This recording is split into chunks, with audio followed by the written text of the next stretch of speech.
We need to bring back painting aircraft cool colors. When is the A-10 finally gonna die?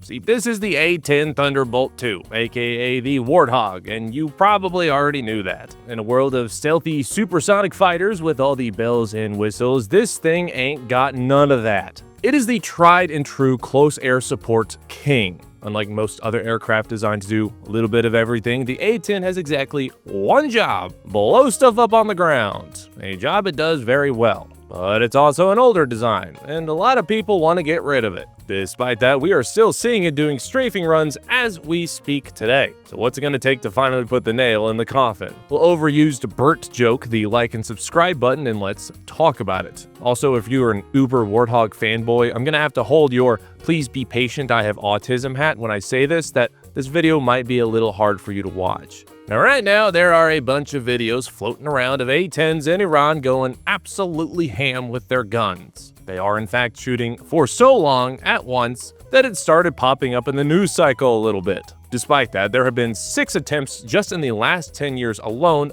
by the Air Force to retire this aircraft. And so far, Congress has blocked it 6 times, the most recent time back in December of 2025, just a few months ago.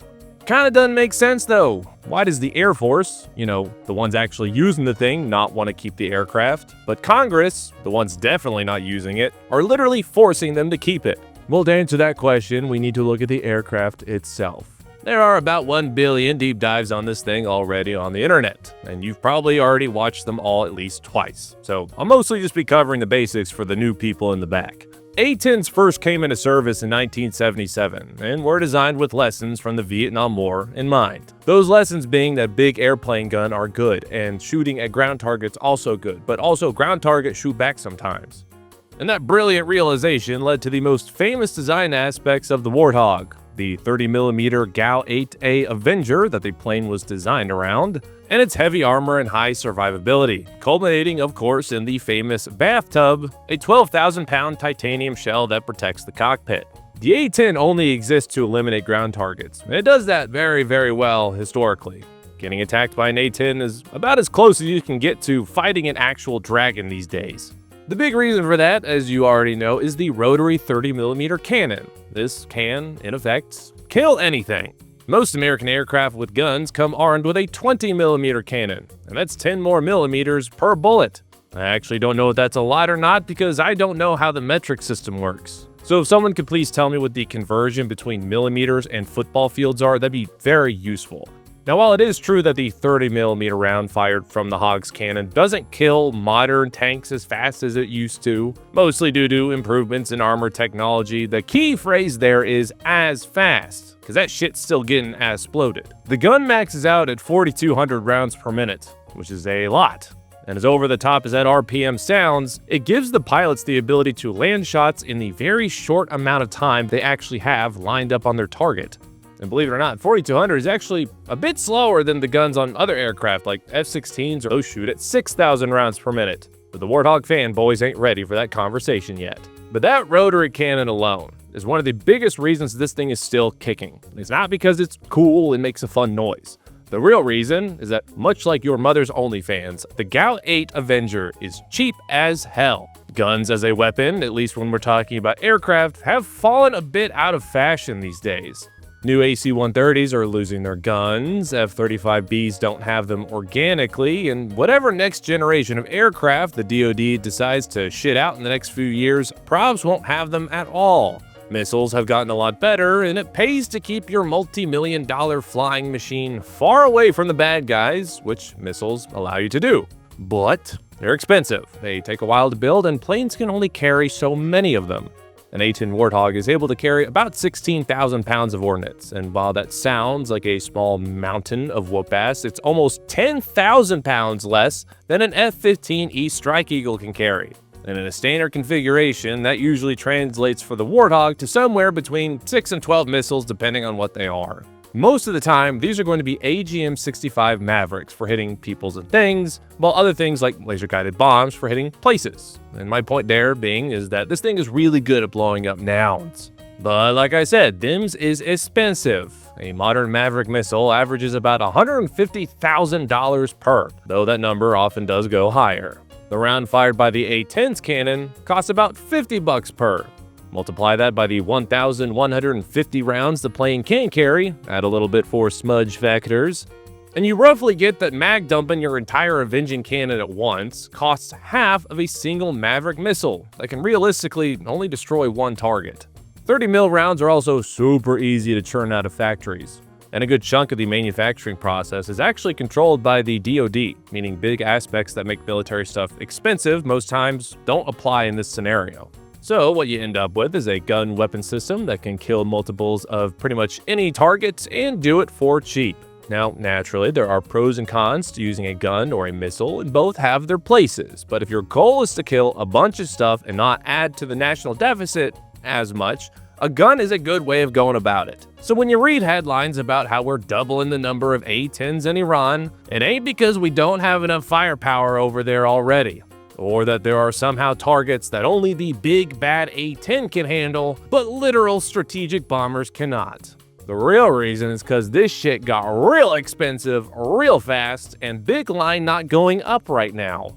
Leveraging the gun on the A-10 allows the United States to maintain the current op tempo, aka the frequency that we're hitting targets, but not add to the already record number of super expensive, hard to produce munitions that we've been throwing at Iranian targets like quarters I throw at your mom's workplace. Double your mom jokes in this video. I was feeling a little bold today. But the gun on the plane isn't the only cheap thing. The whole plane itself is cheap. Cheap in, relative terms. The only thing I can afford in this video is a couple rounds of 30mm, and only if they have layaway. Adjusted for inflation, an A-10 costs about $60 million each, though that number is a little irrelevant here because we aren't buying new A-10s anymore. But they and their spare parts are, by nature, a lot cheaper than what you'd find on the bleeding edge of avionics, if you want to call it that.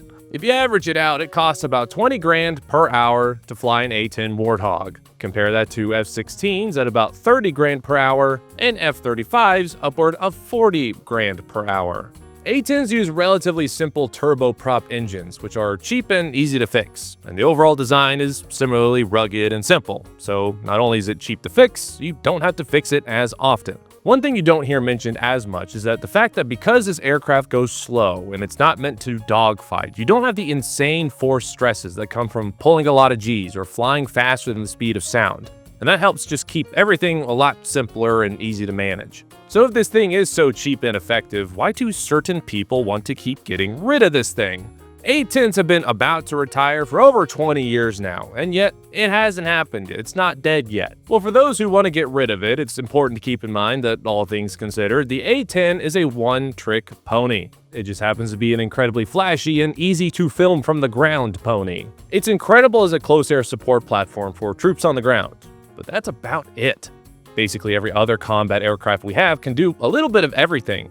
Even the F-15 and F-22, which were designed specifically for shooting down other planes in the sky, are now being used as ground attack platforms. Modern Air Force doctrine favors things like multirole aircraft, long-range standoff munitions, and just generally stuff that can survive in contested airspaces. As I was writing this script, Iran managed to down an A-10, and we've been doing nothing but blow up anti-air assets for over a month now. The Warthog, as great as it is one of the last aircraft to be brought into a real fight. You don't use A-10s, generally speaking, until you have a very comfortable level of at least air superiority, and the other planes have basically cleared their way for you.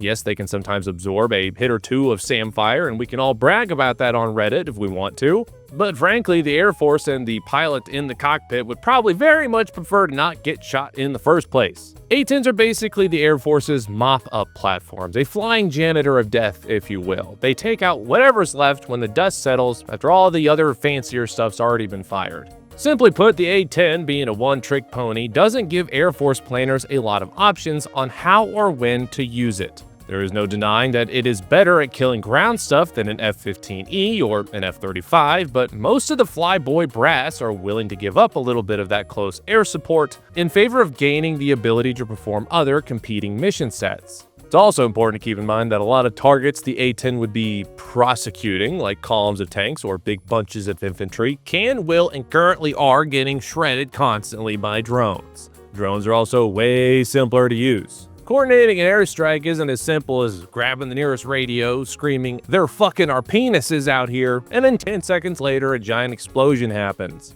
Airstrikes take a ton of coordination, specialized personnel, and crosstalk between different military branches and branches within those branches.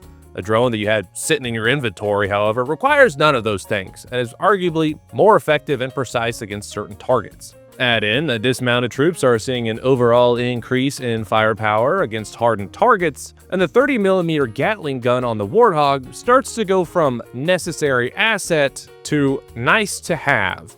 And that's really what it starts to boil down to. The A-10, at least in the eyes of military officials, is just that. It's nice to have, but it's not absolutely critical.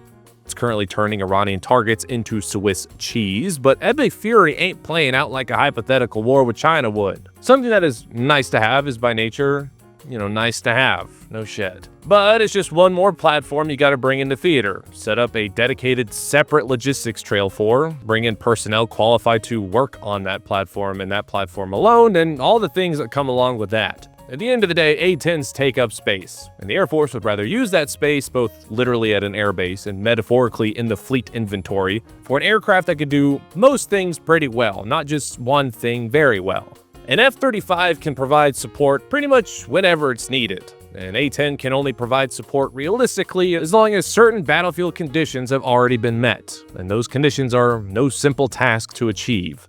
However, it is very politically safe to tell the Air Force to keep the A-10 around for American politicians.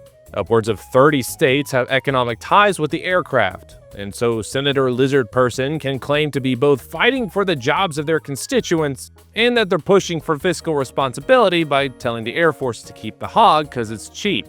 The A-10 was super useful in the GAU-8 and American interventions in places like Syria, and there it garnered a mythical status with the troops, and it's why you can buy about 10 billion different t-shirts that all say BRRT on them. People just really like this thing, and I am one of them, purely for the cool factor. It might sound weird, but that cool factor itself has been an obstacle with the Air Force. The American people literally just like it too much, and if you're a politician and you push to cancel it, it might cost you some brownie points in the next election. But the Air Force kind of don't really care about any of that, which is fair. They have other things going on right now. They like having as many capabilities and options as they can at once, and replacing the A-10 with an F-35 at the end of the day gives the Air Force more options.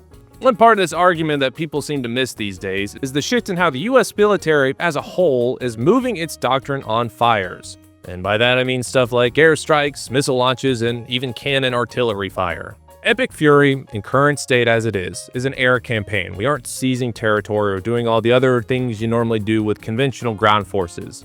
In an actual ground war, where the Air Force is a supporting element, which is its primary role in the grand scheme of things, those assets are going to be focused on what's called the deep fight.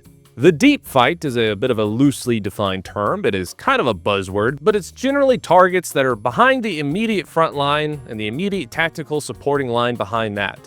It's where big strategic logistics operations are taking place, major command nodes with important people working in them, and where an enemy force is going to have a lot of their own long-range shooter stuff sitting. The general shift has been from our own long-range stuff supporting ground troops at the front, to supporting strikes on bigger, higher echelon things in an enemy's rear.